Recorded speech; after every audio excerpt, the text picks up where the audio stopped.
Bueno, buenas tardes a todos y ahora sí vamos a dar inicio a este encuentro. Va a tomar la palabra el doctor Andrés Ayale, presidente de la agrupación Abogados por la Matanza. Andrés. Bueno, en primer lugar, buenas tardes a todos y todas. Como bien dijo Romy, soy el presidente de Abogados por la Matanza, soy el doctor Andrés Ayale. Quiero agradecerles a todos, en especial a los amigos judiciales que están presentes, a los funcionarios judiciales, a las autoridades del gobierno nacional, provincial y municipal, y principalmente a nuestros colegas que nos acompañan día a día en cada una de las exposiciones que estamos brindando. Asimismo, le quiero pedir disculpas a muchos de los colegas, que lamentablemente el número es mucho mayor del que nosotros realmente creíamos que iba a darse, el pedido para ingresar a esta charla. Lamentablemente tiene la plataforma que estamos utilizando tiene un límite, así que les pido perdón a ellos. Pero bueno, la realidad es que estamos grabando esta reunión a fin de que próximamente estaremos brindándolas en nuestras redes sociales. Por otro lado, quiero agradecerle principalmente a nuestro anfitrión, el doctor Zaffaroni.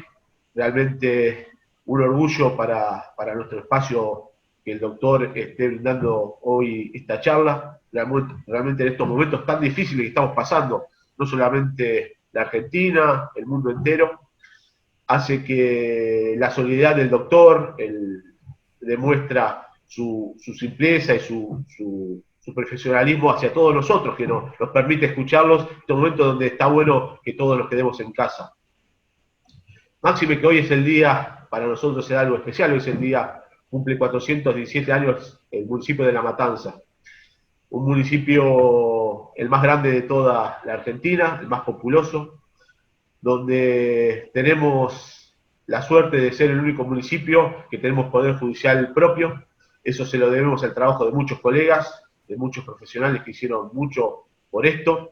Entre ellos quiero mencionar a 5 personas: al doctor Alberto Balestrini, quien fue intendente de La Matanza y vicegobernador de la provincia de Buenos Aires, que lamentablemente ya no está más entre nosotros; al doctor Luis Igonia, diputado nacional entre el año 2001 y el 2017, al que tuve el honor de acompañarlo en el último mandato; a la doctora Margarita del Carmen Tropiano, quien fue presidenta de la Asociación de Magistrados de la provincia de Buenos Aires y presidenta de la Asociación de Magistrados de La Matanza, que tampoco está más, al igual que Alberto; al doctor Pampi Rivas, quien fue el primer presidente del Colegio de Abogados en el año 96 y que actualmente ostenta el mismo cargo, que tuve el honor de competir contra él allá en el 2016 y perder por apenas 20 votos. Vamos a ver si Pampi nos da la revancha en estos días. Y por supuesto no puedo dejar de mencionar a mi viejo, el doctor Pablo Ayale, quien falleció en el cargo en el año 2011 de presidente del Colegio de Abogados de La Matanza. Por todo ello es realmente un orgullo que hoy el doctor Zaffaroni esté dando una charla a nuestro espacio y acá en La Matanza recibirlo de esta forma. Creo que el tema es un tema, abocándonos más al tema de la charla, es muy interesante, más hoy en día que el presidente acaba de presentar el proyecto en la Cámara de Diputados para la reforma de la justicia, que veremos qué dice el doctor Zaffaroni al respecto. La idea es que el doctor dé la charla, que cualquier pregunta que se tenga se haga mediante el chat, y luego la moderadora, la doctora Panetta, hará las preguntas al doctor Zaffaroni, que se dará un tiempo luego de la exposición. Así que les vuelvo a agradecer y lo dejo cuando usted disponga, doctor, para la disertación. Muchísimas gracias.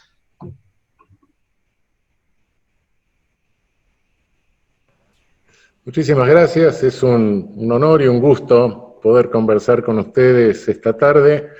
Les agradezco enormemente la invitación. Y el tema, el tema que elegí para esta tarde es producto de una investigación, ¿no?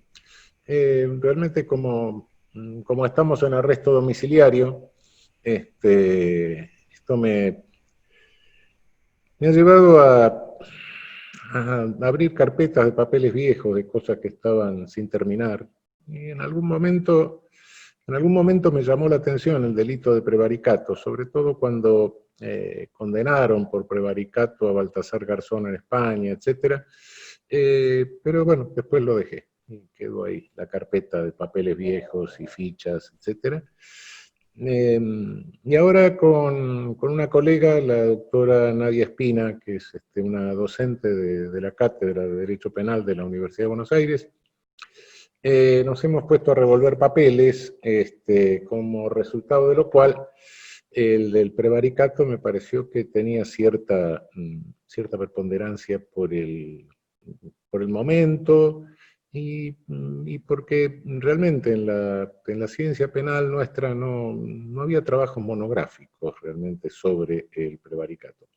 Fundamentalmente hay artículos, hay trabajos interesantes, hay opiniones interesantes, por supuesto, en las obras generales, pero es un delito sobre el cual no se había profundizado demasiado. No digo que lo hayamos hecho, pero bueno, creo que de alguna manera tiramos un paso adelante. Ahora estamos con la emoción violenta, que también eran otros papeles de un viejo artículo que había publicado en una publicación jurídica de la Universidad Católica de La Plata, que después desapareció. Bien, hablar sobre prevaricato, quiero aclarar que nos centramos en el prevaricato judicial, en el prevaricato del juez, es decir, en las disposiciones de los artículos 269 y 270 del Código Penal. Naturalmente está el prevaricato del 271 y el 272, que hay otros, que son otros los sujetos activos. No, nos centramos fundamentalmente en el prevaricato del juez. No voy a tener tiempo de desarrollar todo, porque hablando de dogmática jurídico-penal, la experiencia me indica que nadie soporta más de unos 40-50 minutos de dogmática. Bueno, tampoco lo soporta mucho que lo expone.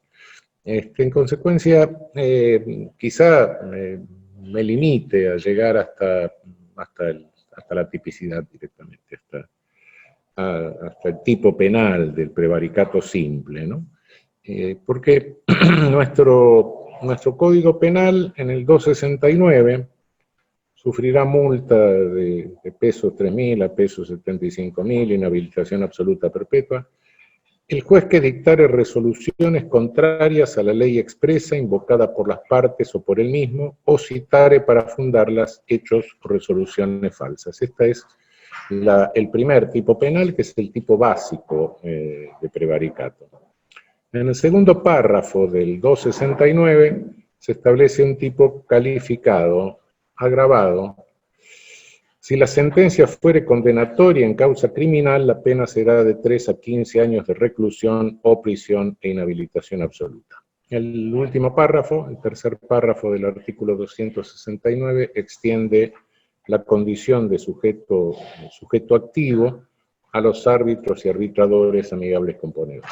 Esta es básicamente la disposición legal. El artículo 270, no lo voy a poder tratar, no va a dar el tiempo, es un tipo especial, a mi juicio culposo, muy poco frecuente, que realmente responde a una circunstancia, a una cosa casi anecdótica del tiempo en que lo inventaron nuestros proyectistas del proyecto de 1891, por regla general, la evolución histórica de la génesis de un tipo penal, como la legislación comparada, la referencia a legislación comparada, en las investigaciones particulares muchas veces parece ser una curiosidad o un alarde de erudición de quien hace la investigación, etc. Un entretenimiento que se hace en todas las monografías, etc. En el caso del prevaricato, no. En el caso del prevaricato tenemos que detenernos un poco en eso para no confundirnos. ¿Por qué? Por una razón muy simple. Nosotros tenemos la ciencia jurídica penal, naturalmente que es universal, se funda en opiniones doctrinarias, no solo nacionales, sino extranjeras, y nosotros tenemos una proclividad a traer autores extranjeros y a traer opiniones doctrinarias extranjeras, incluso en nuestras sentencias. Es muy curioso, nuestras sentencias a veces parecen monografías por las citas de autores, ¿no? Es un efecto, yo creo que esto siempre es un efecto positivo del subdesarrollo, ¿no? Como afortunadamente no tenemos, nadie puede vivir mucho de la actividad académica pura, entonces no tenemos separadas las carreras, y eso hace que bueno, uno tenga que vivir de algo, o es juez, o es fiscal, o ejerce la profesión, etcétera. Y eso hace que muchas veces entre nosotros, y muchas veces en nuestros países latinoamericanos, las cuestiones doctrinarias salten mucho más rápidamente a las sentencias, a la jurisprudencia. Por eso nuestra doctrina nacional siempre fue también muy abierta a las opiniones extranjeras. En el caso del prevaricato, si no tenemos en cuenta las particularidades que tiene nuestra ley, podemos traer experiencias o citas extranjeras que no tengan nada que ver o que no sean válidas conforme a nuestra ley. Y esto está íntimamente vinculado a la dinámica que ha tenido nuestra legislación penal y cómo se distingue de otras legislaciones. Naturalmente, la primera disposición que tuvimos fue una disposición, Código Tejedor, nuestro primer código, algunos dicen proyecto Tejedor, no fue proyecto, pero fue código, por la sanción de las provincias, incluso de la provincia de Buenos Aires, incluso del Congreso Nacional para hacerlo código de la Ciudad de Buenos Aires cuando se federalizó la Ciudad de Buenos Aires, y prácticamente por casi todas las provincias del país, salvo 2 o 3, no recuerdo en este caso. Tejedor toma la disposición de su código, del Código Peruano de 1863, que estaba directamente inspirado en el Código Español de 1848-1850. Este Código Español abre una modalidad que en Europa es casi original y que la conservan los españoles hasta el día de hoy, que es dedicar un artículo especial, un tipo particular al prevaricato judicial y al prevaricato de abogados y procuradores. Tratarlo en forma especial, pero especialmente el prevaricato judicial, tratarlo en forma especial. Los demás códigos, puede ser el italiano, por ejemplo, sí tratan el prevaricato de abogados y procuradores, pero no tratan en especial el prevaricato del juez. Lo consideran una forma más de abuso de autoridad. Es decir, estaría enmarcado en nuestro artículo 248 del Código Penal. Es cierto que es una especie del abuso de autoridad, sí, es verdad, pero es una especie particularmente tipificada, y esta modalidad de tipificación especial proviene del Código Español de 1848 a 1850, que fue el primer código con vigencia real en España, porque de 1822 se duda que haya tenido mucha vigencia. Tuvo importancia para nuestras legislaciones en América Latina, pero en España, debido a que se restableció la monarquía absoluta inmediatamente, no tuvo mayor vigencia. De modo que el primer Código Español, 1848-1850, es el que influye al peruano de 1863, y Tejedor prácticamente copia el peruano de 1863 y lo rellena con consideraciones doctrinarias que toma de Pacheco, que fue el comentador del Código Español de aquella época. Esta modalidad, bueno, se abre y toma también del Código peruano, es decir, del Código Español, en versión adaptada del Código peruano, una condición de la sentencia, una condición objetiva de la sentencia, después me voy a detener un momento en eso, la sentencia debía ser injusta. Hasta hoy, la legislación española en el prevaricato requiere que la sentencia del juez sea injusta. En la evolución legislativa se las ahorro, es decir, el proyecto de 1881, el proyecto de 1891, el proyecto privado de Lisandro Segovia de 1895, el proyecto de 1906 y de 1917, y llegamos a nuestro texto de 1920, con las siguientes características. Les ahorro la dinámica. No veo el libro, pero supongo que en una de estas semanas el libro va a estar publicado, por el interés que lo tiene. En síntesis, los principales elementos de nuestros actuales tipos del 269 y del 270 tienen el siguiente origen.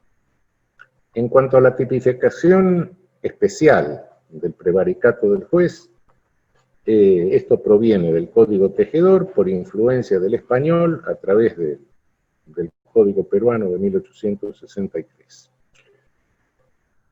Los hechos o resoluciones falsas también vienen del Código Tejedor y fueron tomados del peruano de 1863. La extensión o resoluciones, la supresión de limitación a sentencias, porque nuestro código habla de cualquier resolución del juez, no importa si son sentencias, si son autos interlocutorios, cualquier decisión, esta extensión a cualquier decisión judicial proviene del proyecto de 1891. La referencia a ley expresa la introduce, ley expresa invocada por las partes o por el mismo, la introduce el Código de 1886 y casi con certeza la toma del Código Imperial de Brasil de 1830. Aunque en realidad el primero que había hablado de ley expresa en nuestro continente fue Vidaurre, el autor del primer proyecto de Código Penal para Perú. Pero nadie cita a Vidaurre, de modo que suponemos que el Código Imperial de Brasil tomó esta exigencia de ley expresa de Vidaurre sin citarlo, y después todos siguieron citando el Código Imperial. Esto de que la ley tenga que ser invocada por las partes o por él mismo, esto sí proviene del proyecto de 1891. Fue creación original de Rivarola, Piñero y Matienzo. La referencia a árbitros, arbitradores, proviene del Código Tejedor. Igual está tomada de... Como ven, se va armando a lo largo de los años estas fórmulas que tenemos nosotros en el código. Les decía hace un rato que España se separa de la legislación europea creando el tipo especial, tipo particular de prevaricato del juez. El resto siguió considerando al prevaricato del juez como una forma particular de abuso de autoridad del 248.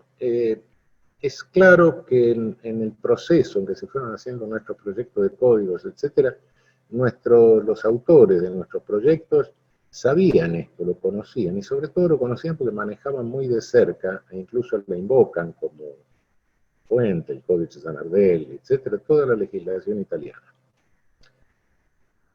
Cuidado con esto, en Italia no van a encontrar ningún tipo penal, absolutamente ningún tipo penal, que refiera al prevaricato del juez. Van a encontrar abuso de autoridad. ¿Y qué inconveniente trajo esto a lo largo de los años? Todo. Bueno, Di Carrara lo consideraba separado, lo consideraba abuso de autoridad, Carmignani consideraba, es histórico del siglo XIX, esto viene de esa manera. Sigue hasta el día de hoy, pasa por el Códice Zanardelli, el primer código después de la unificación italiana, pasa por el Códice Rocco y sigue vigente hasta el día de hoy, y dio motivo a una sentencia de la Casación italiana. ¿Por qué? Porque el abuso de autoridad es un tipo penal que se las trae. Se las trae, y sobre todo si se le quiere aplicar a un juez y respecto de una sentencia. Es un tipo que no describe muy bien la conducta. Es decir, el principio de legalidad estricta está claramente afectado en este tipo penal. Esto se planteó ante la Casación italiana y se llevó a la Corte Constitucional italiana, Tribunal Constitucional, y el Tribunal Constitucional resolvió que no lesionaba la Constitución. La legalidad, lo que todavía, sentencia del Tribunal Constitucional, de la Corte Constitucional italiana, que todavía toda la doctrina italiana sigue criticando. Este es un problema italiano, no es nuestro, no lo metamos cuando entramos a discutir el prevaricato judicial entre nosotros. Otro pequeño problema. Les dije hace un momento, la ley española, hasta hoy, sigue exigiendo que la sentencia para configurar prevaricato sea injusta. ¿Qué es una sentencia injusta? Y aquí entra un grave problema. ¿Cuándo una sentencia es injusta o no es injusta? Problema que se ha planteado en la doctrina penal española y en todos los países los pocos países que de alguna manera siguieron esa doctrina, que prácticamente son muy poquitos. Muy poquitos han seguido este ejemplo. ¿Por qué? Porque no se habla de derecho siquiera, no se habla de ley, se habla de injusta. Y esto hace que se introduzca en el debate jurídico penal nada menos ni nada más que toda la discusión filosófica entre positivismo y naturalismo. ¿Injusta desde qué punto de vista? Injusta desde el punto de vista del derecho natural, injusta desde el punto de vista del derecho positivo.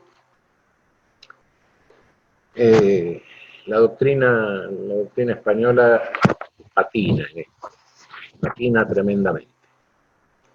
Y la verdad es que se compran un problema, se traen al derecho penal un problema que realmente es complicado.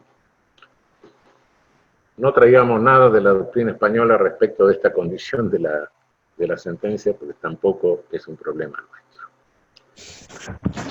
Otro problema que sí podemos traer, porque somos muy proclives a traer autores alemanes, es la Rechtsbeugung de los alemanes.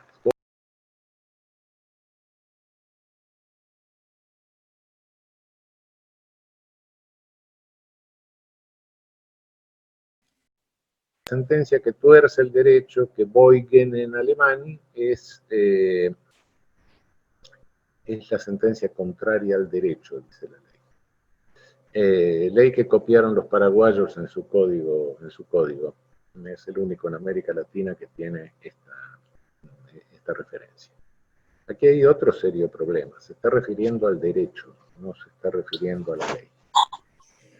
Y derecho, primero, que es un término mucho más amplio que ley. Es decir, una convención colectiva de trabajo integra el derecho. Nosotros estamos refiriendo a ley, no a convención, no al resto del derecho.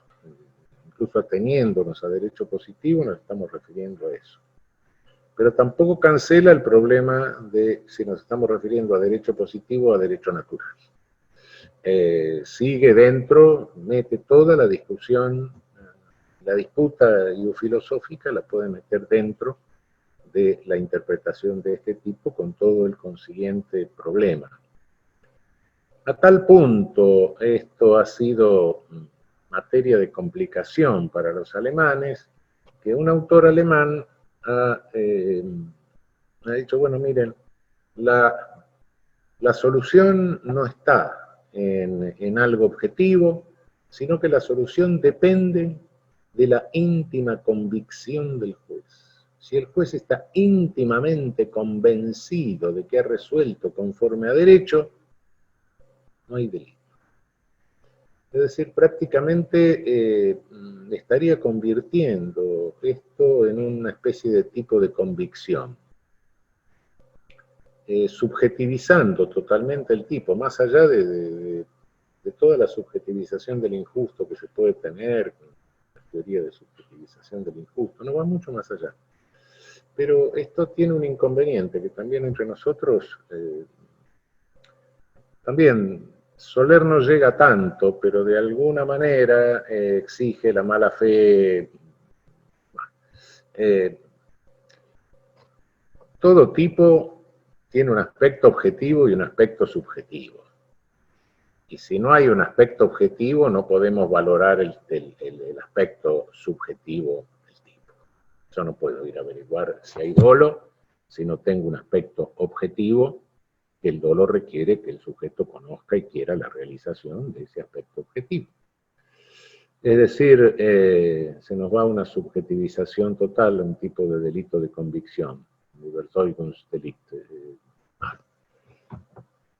Queridas amigas, amigos, este es otro problema que no tiene nada que ver con nosotros ni con nuestra ley positiva. Con esto les quería decir que muy sintéticamente todo esto está mucho más detallado, en la investigación lo hemos detallado un poco más, bastante más, y lo comparamos y también vemos en América Latina, casi todos los códigos de América Latina rechazan esto de la sentencia injusta y del derecho, etcétera, salvo los que se mantienen, los poquitos que se mantienen fieles al código español, y bueno, los que mantienen la tradición de conservarlo dentro del abuso de autoridad. Todo esto lo pueden encontrar en detalle, pero por ahora se los ahorro. Lo que sí tiene importancia, lo que les dije hace un momento, que es necesario hacer este análisis de la evolución de las fuentes y de las diferencias que tenemos con quienes lo dejan en el abuso de autoridad, con quienes invocan la sentencia injusta, con quienes invocan la violación del derecho, para no traernos a la interpretación de nuestra elaboración dogmática, de nuestra ley vigente, opiniones doctrinarias que son incompatibles con nuestra ley, porque hay algunos problemas, bastantes, que afortunadamente nuestro legislador, que muchas veces se equivoca, pero esta vez acertó, nos lo está ahorrando. Bien. Ya pasando a la construcción dentro de nuestra ley positiva, como les decía, todo tipo penal tiene un aspecto objetivo y un aspecto subjetivo. El aspecto objetivo de un tipo es la materialización, lo que cambia en el mundo. El aspecto subjetivo es la voluntad realizadora de ese cambio del mundo. Los tipos penales pueden ser simétricos cuando el tipo subjetivo se agota en la realización del tipo objetivo. Es decir, el dolo se agota en la realización del tipo objetivo. Son asimétricos cuando hay alguna ultraintención o alguna disposición particular en el tipo subjetivo que excede del dolo, elementos subjetivos distintos del dolo. En este caso tenemos un tipo simétrico. Simétrico, no hay ningún elemento subjetivo distinto del dolo. Aquí el primer problema que nos plantea el tipo objetivo es algo que salta a la vista. Si se trata de un prevaricato del juez, la primera condición del tipo objetivo es la de un sujeto activo calificado. es un tipo con sujeto activo calificado, es un tipo propio. No lo puede cometer nadie, no puede ser autor nadie que no sea juez.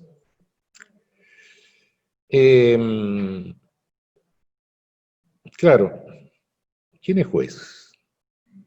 ¿Es el que forma parte del Poder Judicial o de la actividad jurisdiccional dentro del Poder Judicial?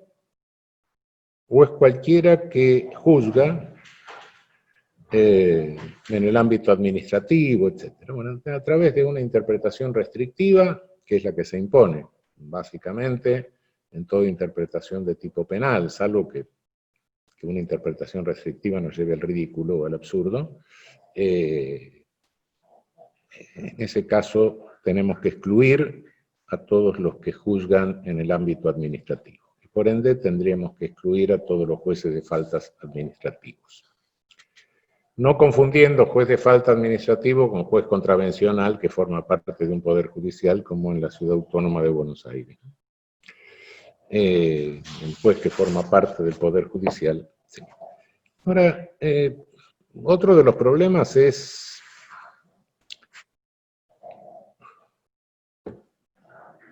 ¿son jueces los que juzgan jueces? ¿Son jueces los senadores en el juicio político? ¿Tienen el juicio político? ¿Son jueces los integrantes de los jurados de enjuiciamiento de magistrados?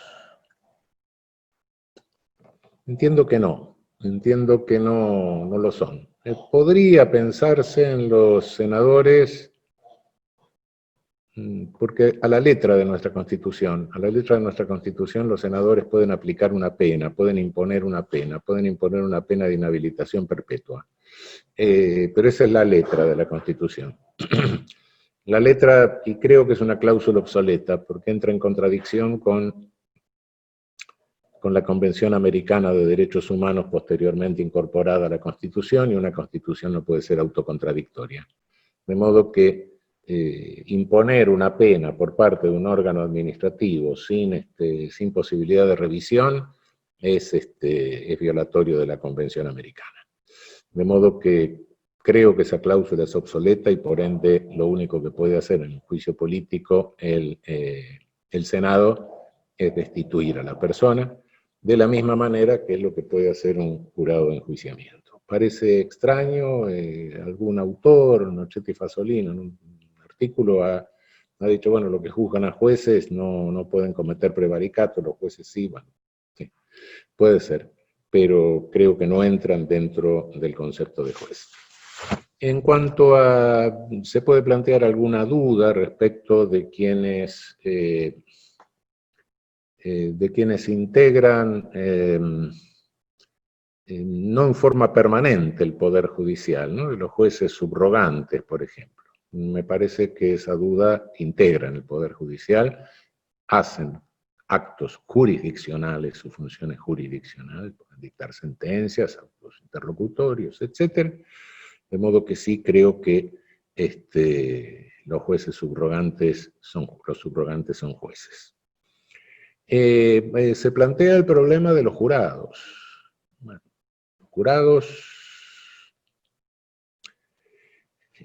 los jurados dictan sentencias. Cierto que la sentencia la completa el juez, pero la sentencia, el veredicto lo emite el jurado y la sentencia es resultado del veredicto más de la forma en que la completa el juez. De modo que sí creo que los jurados pueden cometer prevaricato. Hay una duda después sobre si pueden cometer prevaricato de hecho, de derecho, etc. Bueno, es otra clasificación, pero sí entran dentro del concepto de sujeto activo.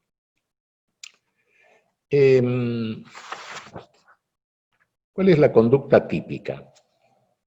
Es dictar resolución, resolver.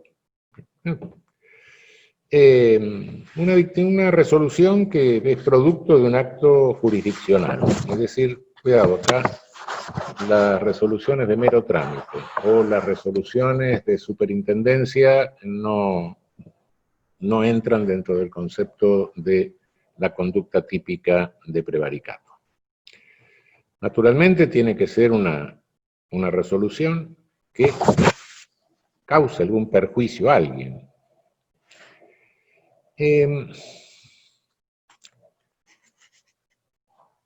Cabe insistir en que el acto se consuma con el dictado de la resolución, sin requerirse ningún otro efecto posterior.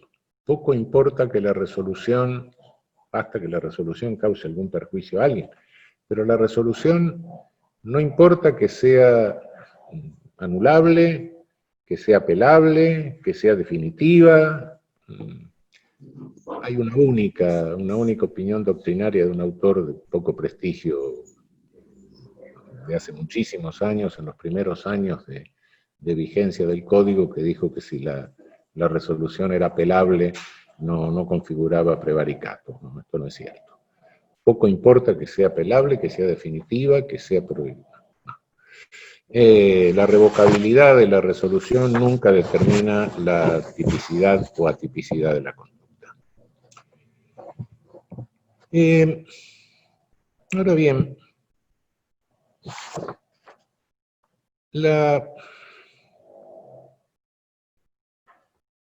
el resultado. Hay quien dice el delito de prevaricato, como se agota en la resolución, es un delito de mera conducta. Cuidado con esto de los delitos de mera conducta. Sí, porque el delito de mera conducta no tiene resultado. Miren, desde un punto de vista neocantiano, así, idealista, puede ser. Pero no nos confundamos. No pretendamos que haya delitos sin resultado. Lo que puede haber tipos que no exigen un resultado. Y cualquiera sea el resultado, es decir, cualquiera sea la mutación física que se produce en el mundo, con tal que sea lesiva o afecte el bien jurídico, es típica. Eso sí existe. Pero todo delito muda algo en el mundo, si no, de lo contrario estaríamos penando el pensamiento. Todo delito tiene que mudar algo en el mundo. Y hay tipos penales que usan, bueno, lo esencial en el tipo es el verbo, porque individualiza conductas. Hay conductas que usan verbos que son resultativos. No es que no haya resultado, sino que el resultado está íncito en el verbo. La clásica afirmación, la violación es un delito de mera conducta. Delito de mera conducta. Sí, porque no tiene resultado. Bueno, pregúntele a la víctima si tiene o no resultado. Pues es un delito de mera conducta. Lo que pasa es que tener acceso significa que entró. El resultado está íncito en el verbo. Ese es el problema. No es que no tenga, que no está en el resultado. No hay nada, ningún delito en el mundo deja el mundo como estaba. Eso es un absurdo. Hay tipos penales que identifican un resultado. Un homicidio, un muerto, claro. Pues hay otros que no. La injuria, no me dice. Puede ser cualquier mutación del mundo que haya provocado algún resultado que afecte al bien jurídico. Y hay otros tipos penales en que el resultado está íncito en el verbo directamente. Y dictar una resolución, el resultado está íncito en el verbo, el resultado es la resolución. Esa es la realidad. Eso es lo que cambió en el mundo. Hay una resolución y antes no había resolución. Entonces, dictar la resolución, el resultado está perfectamente individualizado.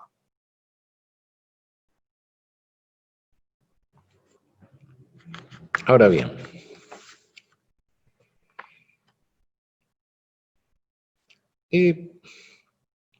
esas resoluciones pueden tener, según el 269, dos características.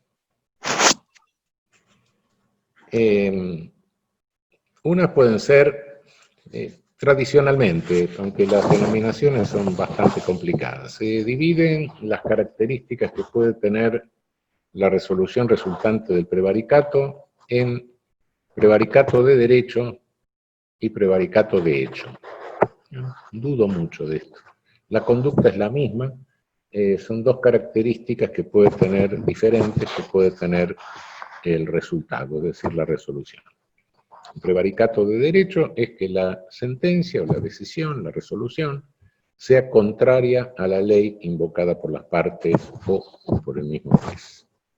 El prevaricato de hecho se llama cuando la resolución se funda en citas o hechos falsos. Bien. Es decir, está falsamente fundada. Digamos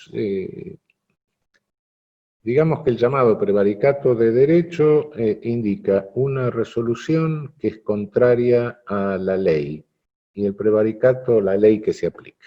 El prevaricato de hecho es cuando es contraria a las pruebas que hay en la causa.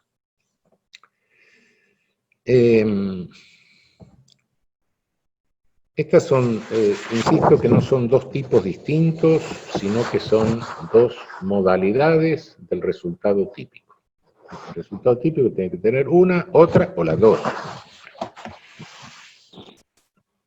Vamos a ver el prevaricato con resultado contra legem. Es decir, el prevaricato en que la resolución judicial es contraria a la ley invocada por las partes o por el mismo juez.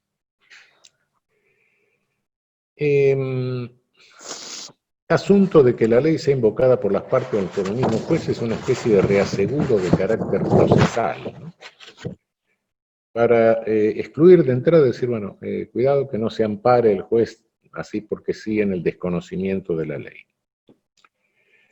Ahora, resolución contraria a las partes, a la ley invocada por las partes o por el mismo, pero ¿y si el juez dicta una sentencia? No contraria a ninguna ley, sino una ley inexistente, basado en una ley que no existe. Esta hipótesis la tenía Tejedor, pero después desapareció de nuestra legislación.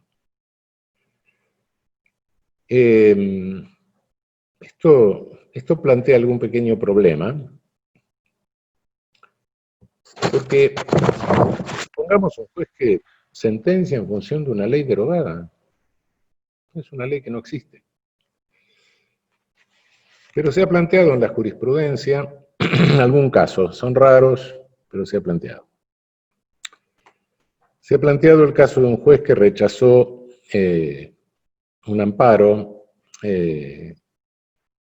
para proteger a quienes pretendían manifestarse de modo pacífico en las rutas del país, piqueteros. El juez lo rechazó con el argumento de que esa posibilidad de amparar ese derecho no estaba contemplada en la ley. Y por ende consideró que incurriría en prevaricato si lo hacía. Yo no lo creo. No lo creo porque si hubiese hecho lugar a la acción de amparo, dudamos que fuese. Tengo muy serias dudas, creo que no sería un prevaricato, porque no parece mediar ninguna contradicción con ninguna ley. Va a decir, bueno, habría una falta de ley. Pero ¿hasta qué punto también?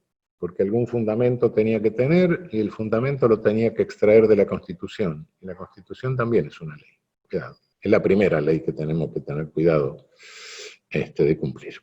Por eso que creo que las hipótesis son prácticamente, bueno, no sé, muchas veces insisto en esta cuestión, me he encontrado con que muchas veces la realidad supera la ficción, ¿no? Nosotros podemos inventar casos de laboratorio, pero realmente muchas veces la realidad va mucho más lejos que nuestra imaginación. Bueno, pero es claro que la dificultad para establecer la tipicidad objetiva, en este caso, en el caso de la sentencia contra Legem, se halla en el requerimiento precisamente de esa condición.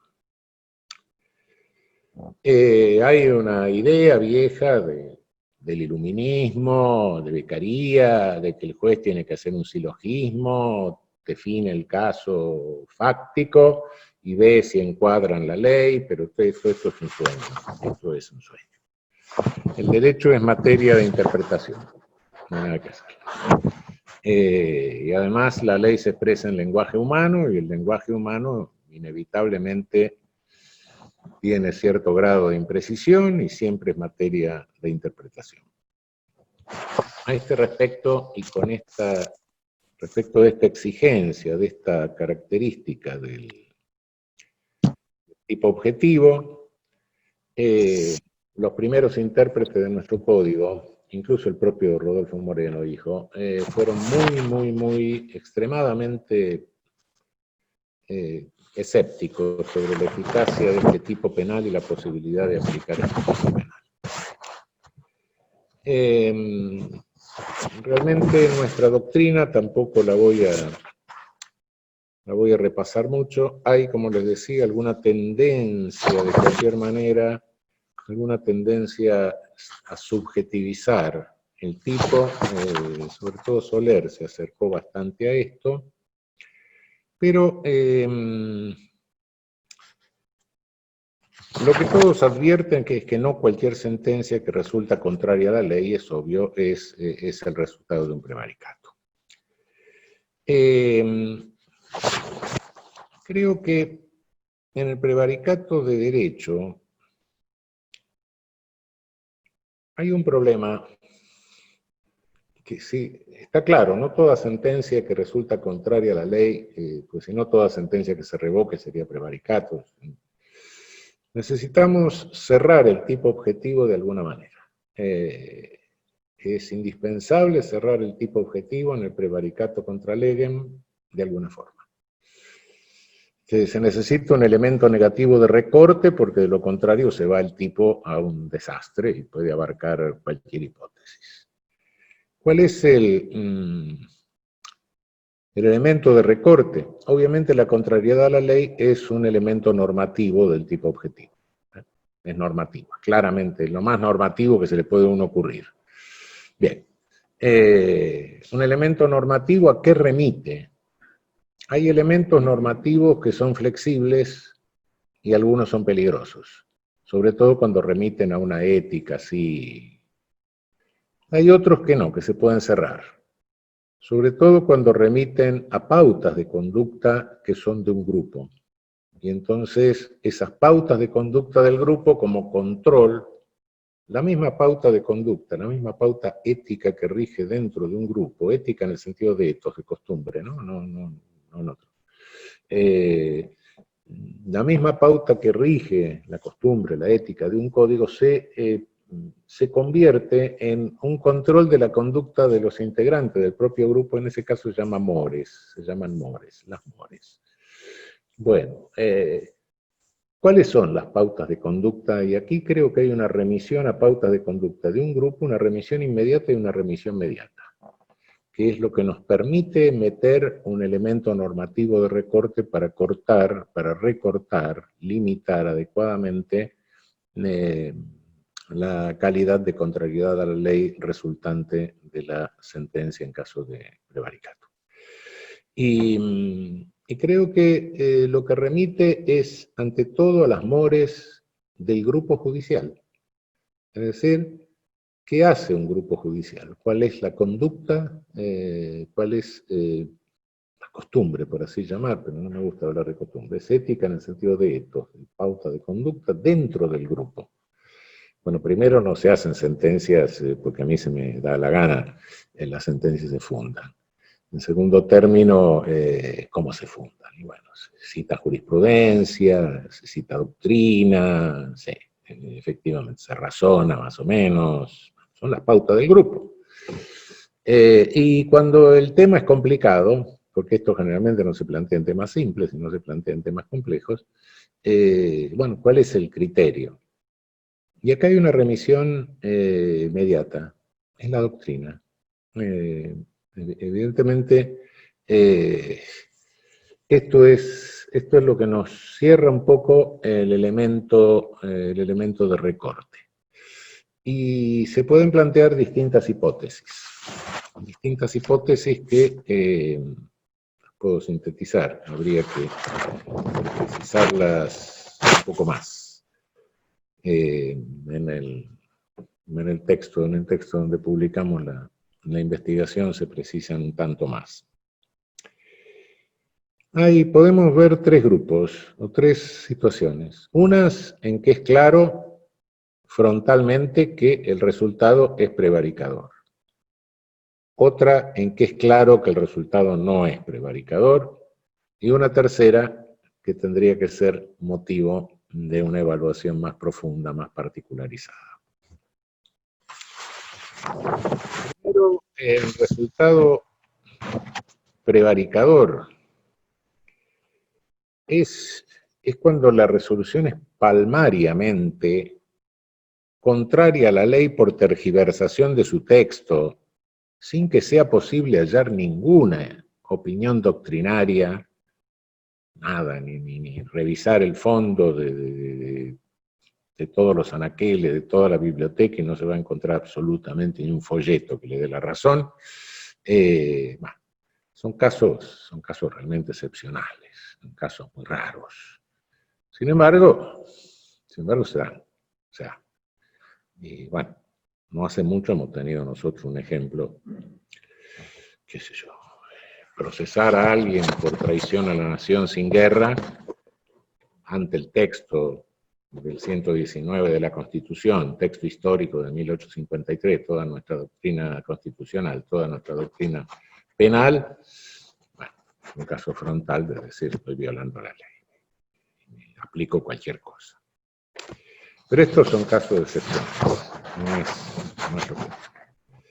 El caso más común sería el de la resolución contraria a la ley, a diferencia del caso anterior, que no pretende ser ninguna interpretación de esta, y que tampoco encuentra ninguna doctrina ni ninguna jurisprudencia que la apoye, careciendo de todo razonamiento jurídicamente elaborado con nivel técnico. O sea, una resolución que además de no estar debidamente fundada, sea una simple ocurrencia o invención contraria a la ley. Imaginemos que así alguien porque sí aplica una pena no prevista en la ley, o aplica una pena mayor del máximo legal establecido, o admite una justificación de despido laboral que no existe, o incorpora un heredero que no está contemplado en la ley civil, o embarga bienes que son inembargables, o medidas cautelares que no están previstas. Sí, así lo hace sin ningún razonamiento, sin ningún fundamento, directamente. Este puede ser el caso que sería más completo. Otro caso sería el del juez que resuelve contra la ley fundando en derecho natural, es decir, en su convicción, en su tabla de valores, en su íntima convicción, fundamento totalmente supralegal. Es difícil porque tratándose de valores más o menos occidentales, podemos decir que todos están incorporados a nuestras leyes supremas, ¿no? O sea, constitucional, internacional, etc. Tendría que ser alguien que no sé, que lo funda en una cosmovisión o en un justnaturalismo o una cosa muy rara, pero que sea ajena porque de cualquier manera, si lo hiciera de la otra manera, siempre estaría dentro del derecho apelando a nuestras leyes supremas. Pero no sé, bueno, supongamos que un juez terraplanista se le ocurra hacer una sentencia fundada en su... y que esté totalmente convencido, por supuesto, ¿no? Lamento decirle que sería un prevaricato, solo que plantearía el viejo problema de la autoría por conciencia en el nivel de la culpabilidad. Estos serían casos así palmarios, en que tenemos una sentencia contraria a derecho. O sea, una sentencia que directamente contraviene así frontalmente la ley porque se le da la gana, otra que lo hace sin decir por qué, y no hay ni razonamiento, ni cita jurisprudencial, ni nada, directamente. Y otra que lo funda supralegalmente en alguna cosmovisión extraña. Hay casos en que está muy claro que no puede haber prevaricato. Es cuando la jurisprudencia y la doctrina, el primero supuesto es cuando la jurisprudencia y la doctrina están encontradas o divididas. Justamente se discute qué es lo contrario a la ley, qué es lo conforme a la ley. De modo que si hay una discusión a este respecto, cualquiera de las dos posiciones que se adopte, nunca se sabe cuál es la que es contraria a la ley. Lo mismo sucedería aunque se funden opiniones doctrinarias que son minoritarias, pero aunque estas no hubiesen sido receptadas por la jurisprudencia, ¿no? Siempre que tuviese más o menos un fundamento racional, estuviese fundado en eso. Tampoco sería una resolución prevaricadora la que se funde en contra de la ley o sin apoyo en la ley nacional, pero sí se funde en la ley internacional. Imaginemos alguien que haga valer el doble conforme antes de la sentencia de nuestra Corte Suprema que lo exigió. Basado en el 8.2H de la Convención Americana directamente. Realmente estaría resolviendo conforme a ley, y bueno, la Convención también es derecho interno. Tampoco sería prevaricato una sentencia que no aplicase una ley en el caso concreto por considerar que fuese una sentencia interpretativa. Hay sentencias de esta naturaleza, fundamentalmente, bueno, básicamente lo de la tenencia de tóxicos para propio consumo, en definitiva, es una sentencia interpretativa, ¿no? Es decir, no es inconstitucional la prohibición de tenencia para propio consumo, siempre y cuando la cantidad que se tenga, la forma en que se la tenga, no ponga en riesgo, de distribución, etc. Es decir, sí, claro, bueno, tengo 3 cigarrillos de marihuana, todo bien, pero si tengo 2 kilos de marihuana, ya no es así. Entonces, la norma no es inconstitucional, sino que siempre y cuando se la interprete en el marco del artículo 19 constitucional. Es una sentencia interpretativa. Tampoco pueden ser, tampoco es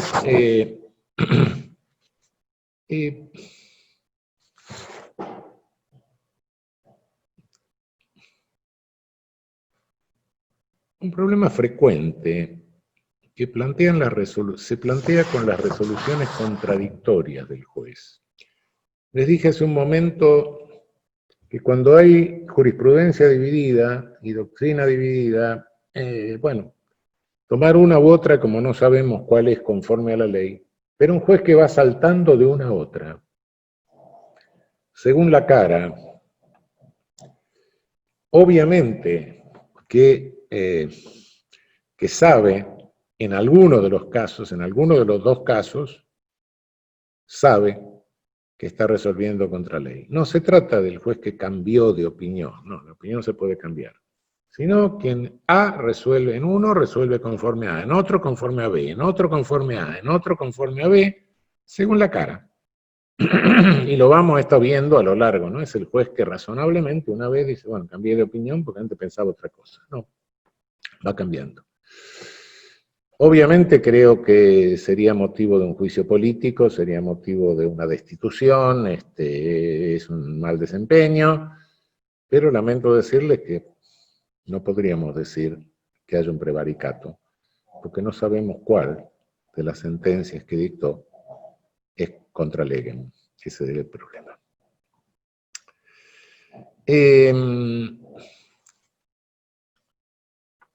Por último tenemos la sentencia creativa. Y aquí hay que afinar un poco la puntería. La sentencia creativa es aquella que innova en contra de la jurisprudencia, en contra de la doctrina, pero que innova, que hace un aporte.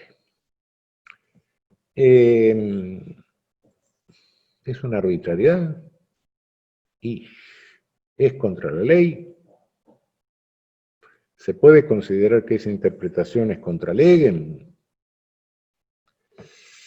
Depende, y ahí sí tenemos que ir un poco más profundo. ¿Cuál sería el ejemplo de esto? Bueno, les pongo un ejemplo brasileño. Un día llega un ministro al Supremo Tribunal de Brasil y se encuentra con un montón de causas que, aunque dicte sentencia, están todas prescriptas, etc. Y entonces inventa lo siguiente, que no es un mal invento. La acción penal se prescribe en el tiempo máximo de la pena conminada. Claro. Y cuando hay pena, cuando ya se impuso la pena y resulta que la pena que se impuso excede el tiempo, el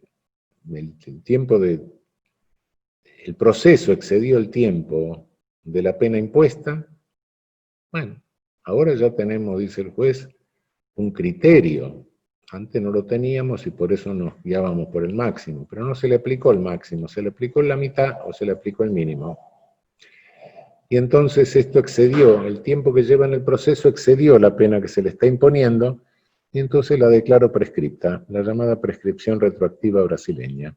Con eso vació el Tribunal Supremo, por supuesto, llamó un camión volcador, se llevó todas las causas en la sentencia, las fue declarando prescriptas, y aparte de descargar una cantidad interesante de trabajo, dejó planteado un problema interesante.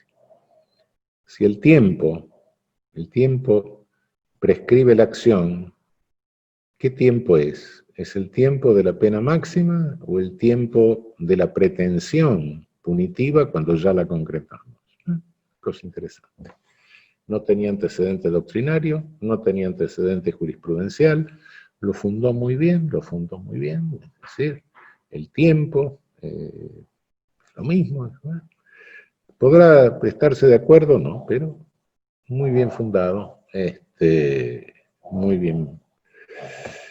Aquí tenemos que tener en cuenta la calidad técnica de la sentencia, es decir, si se hizo cargo de los argumentos anteriores, si responde correctamente los argumentos anteriores, si cita doctrina, cita jurisprudencia, se ve que es resultado de una investigación, se ve que hay una finalidad de contribuir a una mejor interpretación de la ley, si se ajusta o deriva de principios constitucionales o internacionales, si promueve la elevación o el estándar de realización de esos principios, si son cuidadas y exactas las doctrinas, si no es un inventor, si no está inventando cualquier cosa. Y en definitiva, si el conjunto de la sentencia revela que el juez se ha llevado a cabo una verdadera investigación, un verdadero esfuerzo de investigación. Bueno, en definitiva, si la sentencia importa un aporte jurídico con el que se puede o no coincidir, pero que objetivamente sea capaz de abrir un debate en serio y de retroalimentar la propia doctrina, y bueno, eso no puede ser nunca un prevaricato. Este es el único caso en que, claro, me dirán ustedes, bueno, pero ahí, sí, puede tener la mejor intención de hacer eso, pero no le salió bien. Bueno, sería un innovador fracasado, pero no por eso es un delincuente. No hay nada que hacerle. Esto lo decía el propio Rodolfo Moreno, ¿no? Es indispensable, decía Moreno, también tener en cuenta el propósito, pues si la tesis del magistrado se inspira en móviles elevados, a nadie se le podrá ocurrir descubrir un delincuente donde puede haber un innovador. Sí, tengamos en cuenta esto, porque de lo contrario, De lo contrario, el inconveniente que tenemos es que vamos a habilitar una jurisprudencia muy conservadora y muy inmovilizada. Esta es una de las principales dificultades para determinar el tipo objetivo. La otra es que el resultado, o sea, la resolución, esté fundada en hechos falsos. No me puedo detener en esto porque ya estoy más o menos en una hora, ustedes ya deben estar totalmente hartos. Aquí les digo simplemente algo. En el texto lo van a ver más desarrollado. Cuando se reconstruye un hecho en un proceso, en realidad se usa un método histórico. El método histórico exige heurística, cuáles son las pruebas. Crítica externa, estas son verdaderas, son falsas. Crítica interna, es creíble lo que me dice o no es creíble. Y síntesis. En realidad ese es el proceso que se usa en la historia. ¿Cómo se puede fundar en hechos falsos? Bueno, heurístico, le dejo afuera pruebas que no me interesan, le impido probar, o no tomo en cuenta en la resolución pruebas que están. Es una forma de falsear los hechos. Otra forma de falsearlo, crítica externa. La crítica externa, tomo como verdaderas pruebas falsas. Incluyo testigos que no existieron. Tergiverso lo que me dijeron los testigos, lo que me dicen los peritos. Sí. Cuidado, lo que no se puede es con la crítica interna. Porque la crítica interna, salvo que sea una brutalidad total, la crítica interna es valoración de la prueba. Y ahí realmente patina todo el mundo. Lo que tenemos que ver es si se tomaron por ciertos hechos que no eran ciertos, o sea, la etapa de crítica externa y la etapa heurística. Si se tomaron en cuenta todas las pruebas o no se eligió arbitrariamente qué prueba tomar en cuenta y qué prueba no tomar en cuenta. Tengamos mucho cuidado en lo que es valoración de prueba, porque en valoración de prueba, en la crítica interna, es eso muy, muy, muy opinable. Bueno, me quedaría ver el tipo subjetivo, me queda ver los problemas de tentativa. Hay quien se pregunta, ¿puede haber tentativa en este delito? Y claro que puede haber, por supuesto. Sobre todo cuando el proceso se divide en partes, y no solo en un juicio por jurados. Se dicta el veredicto y después se lo funda a los 3 días, la sentencia se completa a los 3 días. Hay una tentativa mientras no se completa la sentencia, se inició la acción de sentenciar, pero no se sentenció. Lo que no puede haber es una tentativa acabada, por supuesto, porque está íncita, el resultado está íncito en el tipo.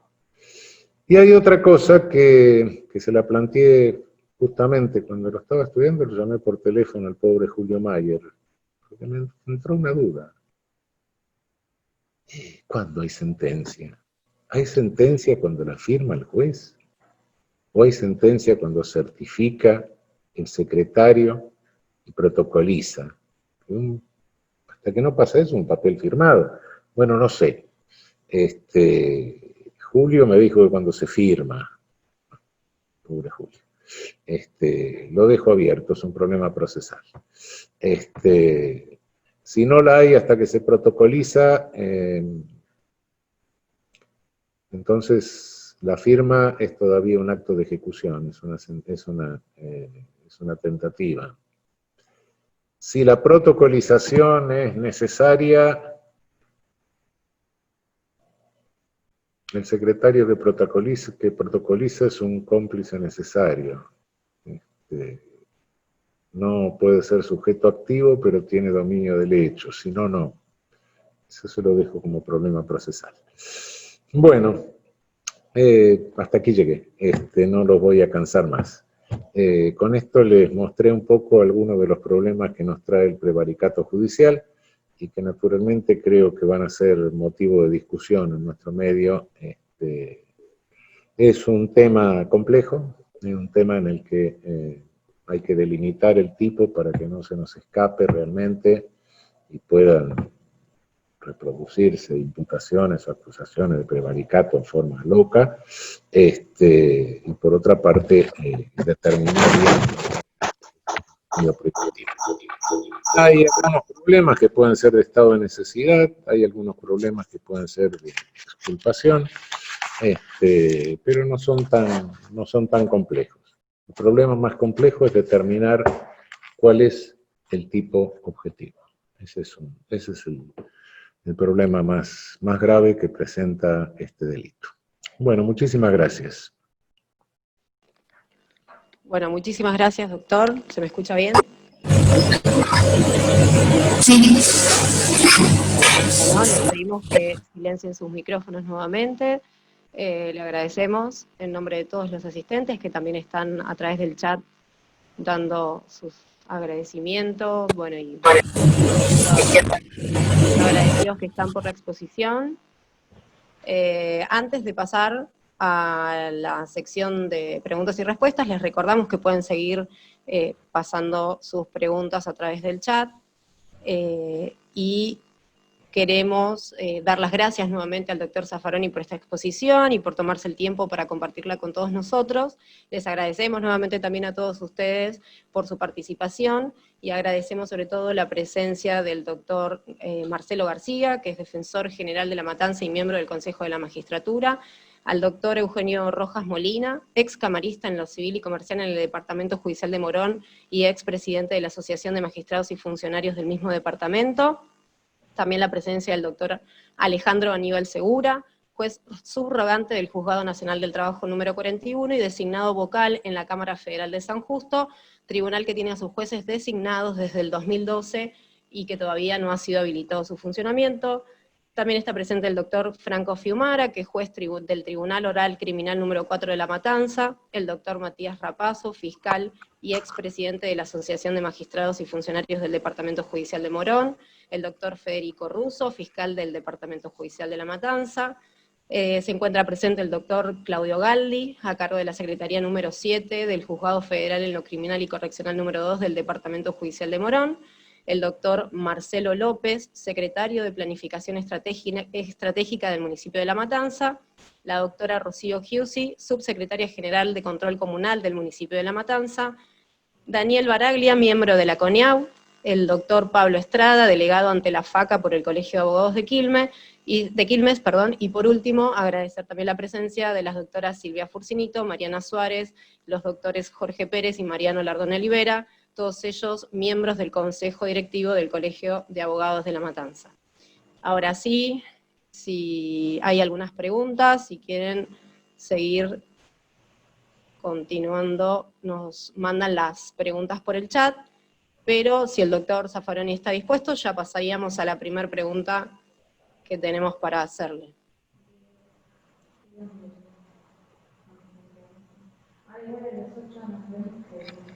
Doctor, ¿le paso la primera pregunta? ¿Cómo no?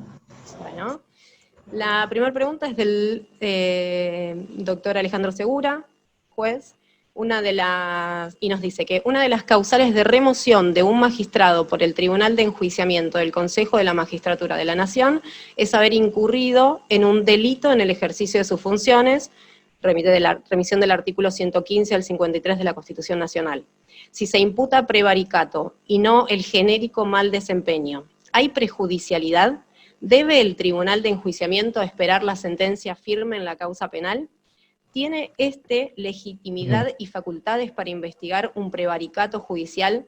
Suponiendo que no, que excede sus facultades, ¿cómo corre el plazo de 180 días para la tramitación del iuri y el que insuma el procedimiento ante el juez natural penal? Muchas gracias. No, yo creo que no. Bueno, el jurado de enjuiciamiento no puede determinar si hubo o no hubo un prevaricato. El jurado de enjuiciamiento lo que tiene que hacer es evaluar las sentencias. Les puse un ejemplo muy claro de un juez que incurre en la arbitrariedad con jurisprudencia dividida, con doctrina dividida, pero incurre en la arbitrariedad de que en cada sentencia, conforme a la cara del procesado, del demandante o del demandado, aplica una, aplica otra, cada día va cambiando. Obviamente que eso es mal desempeño, pero no es prevaricato. Ahora, si se le imputa un prevaricato, delito de prevaricato, eso no lo puede resolver el tribunal. El tribunal tendrá que resolver si esa conducta que se le imputa es o no es mal desempeño. Nada más. Si esa misma conducta es típica de prevaricato, bueno, lo resolverá el juez penal, y en tanto se suspenderá la prescripción de la acción penal.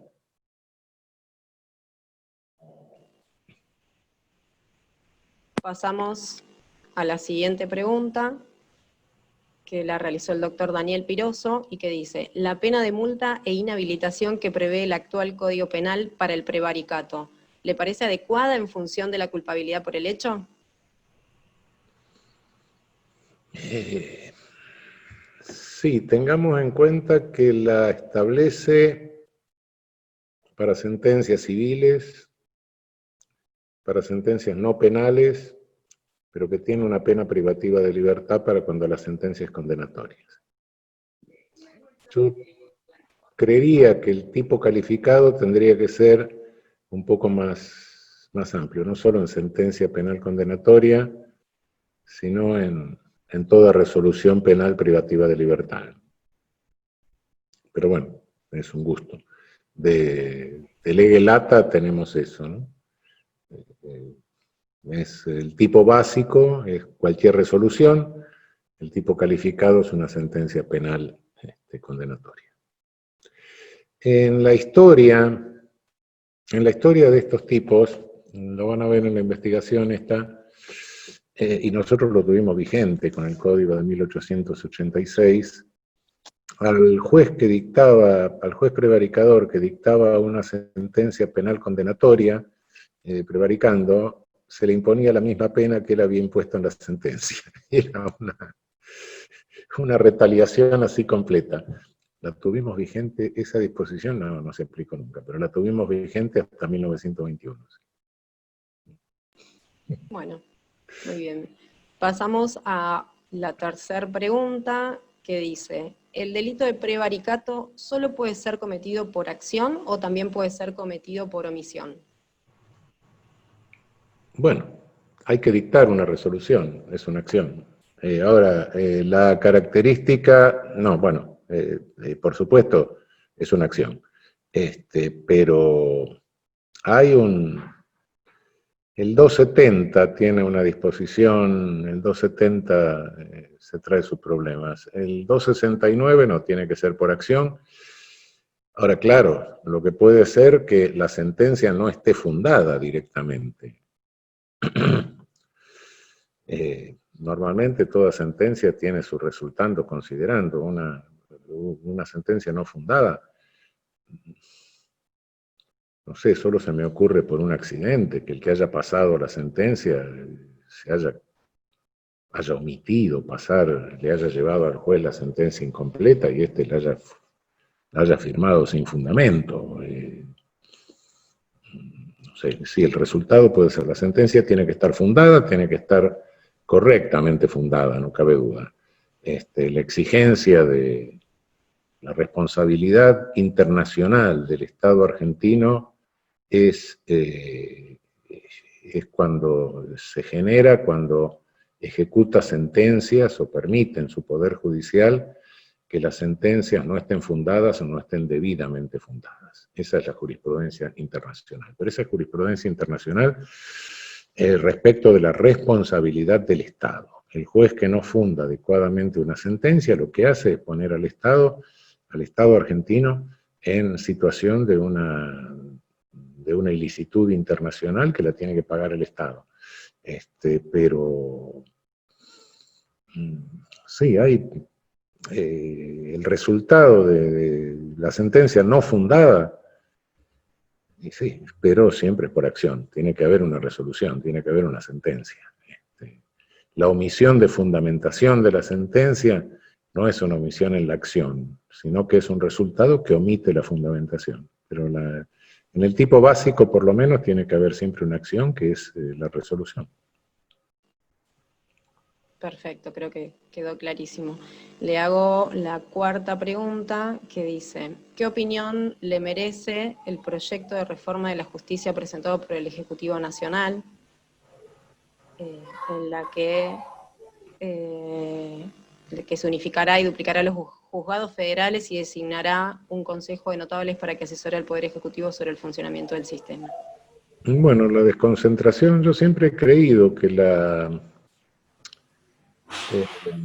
que lo mejor que podía pasar con la justicia federal, sobre todo penal, pero federal, de la ciudad de Buenos Aires, era disolverla en todos los jueces nacionales. De modo que esa disolución me parece sana. A lo largo de todos los años y de toda la vida, todos los gobiernos quisieron manotear la justicia federal de la ciudad de Buenos Aires. En mayor medida, en menor medida, algunos no pudieron, algunos... Pero esto es histórico, no es de uno o de otro, y esto es un verdadero peligro, realmente. De modo que si los jueces nacionales son jueces federales, tienen los mismos requisitos de nombramiento, extender la competencia federal a ellos creo que es algo sano. Es mucho más difícil manotear 60 jueces que un número. En la época que yo fui juez federal éramos 4. Y esto hace unos cuantos años. Siempre es un peligro eso.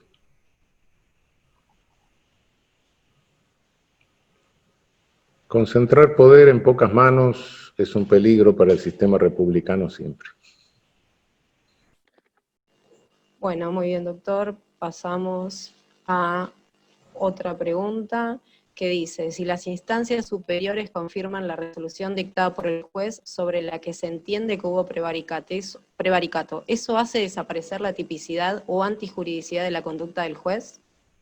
No, convierte en prevaricadores a la segunda instancia.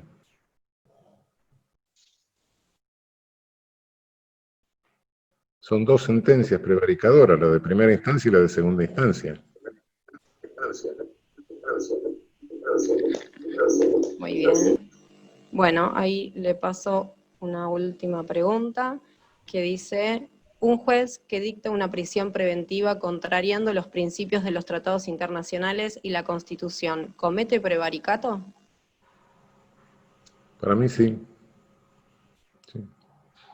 Es una resolución contraria a la ley, siempre y cuando se la hayan invocado. El problema, vuelvo sobre el problema de la falta de fundamentación de la sentencia.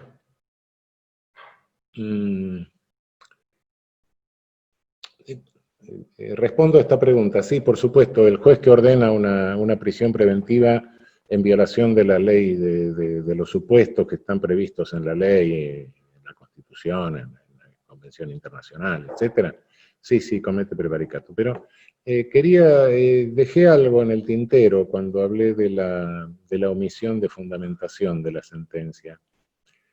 Una sentencia que omite la fundamentación, o que no fundamenta lo que dice, alguien que se le ocurre resolver sin fundamentar. Hay una dificultad ahí, hay una dificultad. La dificultad es la siguiente: el tipo exige que la sentencia sea contraria a la ley invocada por las partes o por él mismo, y ningún abogado le va a invocar, mire señor juez, usted tiene la obligación de fundar la sentencia, por obvia que sea, por obvia que sea. Yo como defensor me pondría en eso, ¿no? Nadie me invocó que tengo el deber de fundar la sentencia. Es una hipocresía, pero cuidado que ahí hay un problema en la tipicidad. La exigencia de que se haya fundado, cuidado, no ninguna parte va a invocarle al juez, decir, mira, usted tiene el deber, esta ley le impone fundar la sentencia. Es un pequeño problema ese. Ok, muy bien, si estamos a tiempo, le hacemos una pregunta más, que dice, ¿qué opina de la ampliación de la Corte Suprema y la creación de salas? Bueno, creo que no tiene mucho que ver con el prevaricato. Bueno, lo dije siempre, creo que la Corte tendría que tener 4 o 5 salas para resolver las cuestiones que hacen a arbitrariedad de sentencia, no las cuestiones que hacen a inconstitucionalidad normativa. En esas tendrían que votar los 12 o los 15 jueces. Bueno, por otro lado, muchos mensajes de agradecimiento por compartir su conocimiento, por estar esta tarde con nosotros. Algunos dijeron que deberíamos poder tener una vez por semana una charla, el gusto de tener una charla con usted. Alguien comentó por acá que, bueno, que dice que no conoce la ley argentina, pero que en República Dominicana no hay forma de enjuiciar a un juez por una decisión atribuyéndole prevaricación.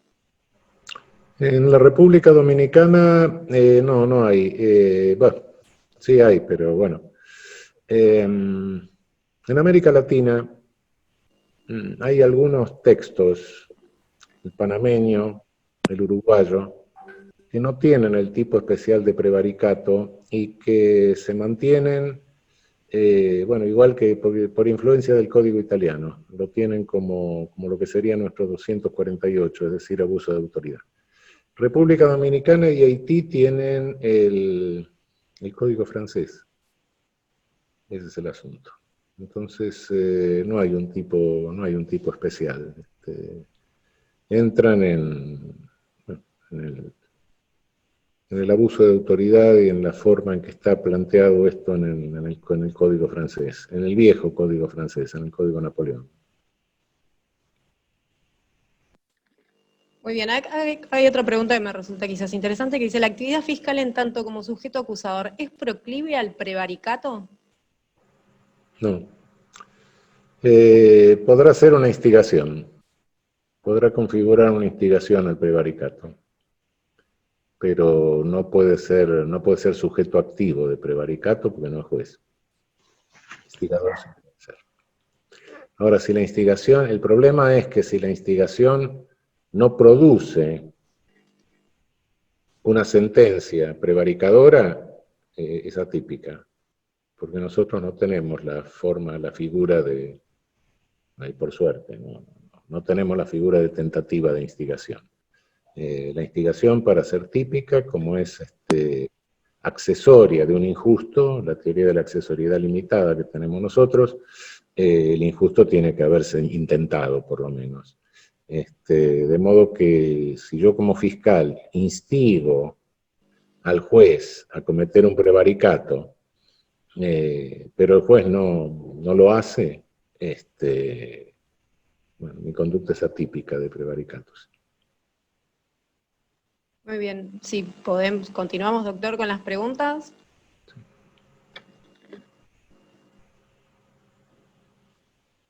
No, si no tiene inconveniente, le paso una pregunta más que dice, doctor Zaffaroni, muchas gracias por esta charla.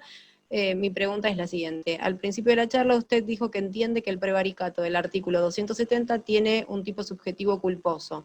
¿Podría explicar brevemente su opinión, ya que hay actores como Dona que sostienen que el tipo subjetivo del artículo 270 es doloso? Hay una discusión doctrinaria respecto de eso, si es doloso, si es culposo. Sí, yo sé que está esa discusión. Tengamos en cuenta que el 270 es un artículo rarísimo, por una parte.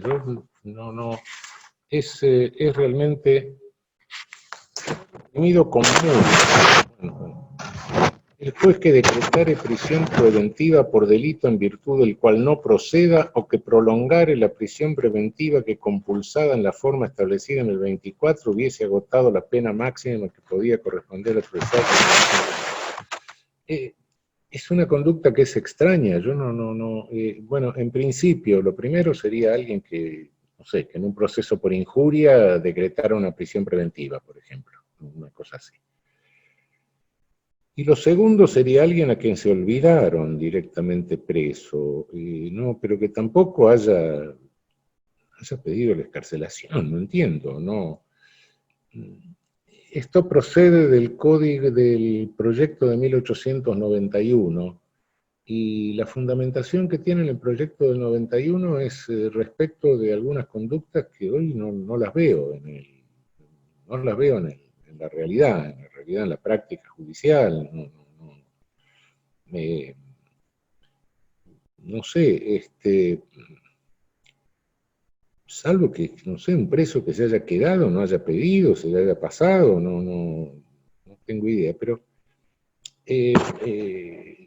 obviamente no es una cuestión solamente de pena, sino que hay una cuestión que es esta: si dolosamente dejo preso a un sujeto, estoy incurriendo en un delito contra la libertad directamente. Ese es el problema. Entonces, si la conducta fuese dolosa, es un delito contra la libertad. Pero si la conducta es culposa, sí cae en esto. Por eso creo que es básicamente culposa. No es solo teniendo en cuenta lo de la pena, porque muchos se fundan en que es la pena, sino que teniendo dolosamente, manteniendo en prisión a alguien que no debe estar en prisión, con el cómputo, sí, estoy incurriendo en un delito contra la libertad. Ese es el asunto. Si es doloso. Si es culposo, bueno, no, entonces está bien que esté previsto, pero insisto, es una conducta que realmente no tiene frecuencia, no responde a una práctica o a cosas que habrían sucedido hace 100 y pico de años, pero que ahora no las conozco. Es un tipo que se quedó en el tiempo. Por eso comparto la opinión de Soler de que sí, es un tipo culposo. Bueno, perfecto. Muchas gracias, doctor. Hay muchas preguntas más. La verdad es que ya nos excedimos en el tiempo, así que le damos las gracias nuevamente por compartir con nosotros esta tarde, este momento, esta exposición, por responder las preguntas, y nuevamente, bueno, le doy la palabra al doctor Andrés Ayale para despedirlo. Muchas gracias. Y gracias a todos por la asistencia. Bueno, muchísimas gracias, doctor. La verdad que brillante como siempre. Estamos muy honrados de haberlo recibido en este espacio. Espero que se haya sentido cómodo. Acá de La Matanza le damos un fuerte y caluroso abrazo y espero poder que pase todo esto rápido y en algún momento hacer alguna charla presencial, que es a veces mucho más lindo, ¿no? Así que le agradecemos a Después nos todos. podemos ir a comer un asadito.